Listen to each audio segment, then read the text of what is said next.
పేరు చాందిని.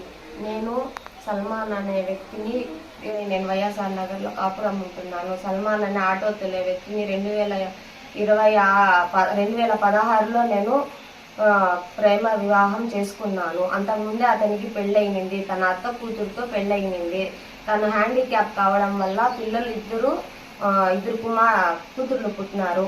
వాళ్ళిద్దరూ చనిపోవడంతో నేను ప్రేమించి పెళ్లి చేసుకున్నాను. నాకు 11 సంవత్సరాలు ఇది చేసి 2020 అందరూ చెప్పినారు మీ ఇంటైనా అక్రమ సంబంధం పెట్టుకొని ఉన్నాను. కానీ నేను నమ్మలేదు. కానీ ఈరోజు నన్ను నడి రోడ్లో వదిలిపెట్టి వెళ్ళిపోయినాడు. అప్పులు చేసి వెళ్ళిపోయినాడు. నా 2 కూతుర్లకి న్యాయం చేయవలసిందిగా పోలీసు వారిని ఊరి పెద్దలందరికీ నేను వినతించుకుంటున్నాను. నాకు 2 కూతుర్లు ఉన్నారు. వాళ్ళకి న్యాయం జరగాలి. నెల అయితే నేను 20,000 కట్టాలి. ఈయనొచ్చి మా ఇంటాయన ఆటో తోలుతాడు.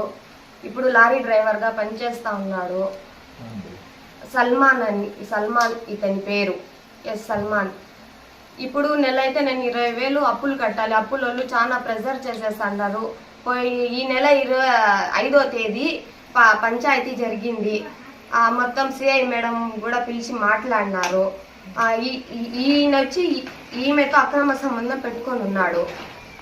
సిఐ మేడం వచ్చి పిలిచి మాట్లాడిచ్చింది. ఈమె ఏం చెప్పిందంటే నాకు నా భర్తే కావాలి, నాకు సల్మాన్ అనే వ్యక్తి వద్దు అని చెప్పి 5వ తేదీ మాట్లాడి సెటిల్మెంట్ అయ్యి మొత్తం ఇంటికి వచ్చినాము.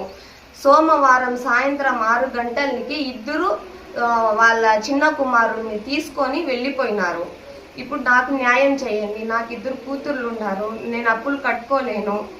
నా 2 పిల్లలకి ఏం దిక్కు లేదు. పెద్దోళ్ళు మీరే దిక్కు చూపించండి. నాకు అందరూ కలిసి నాకు న్యాయం చేయండి.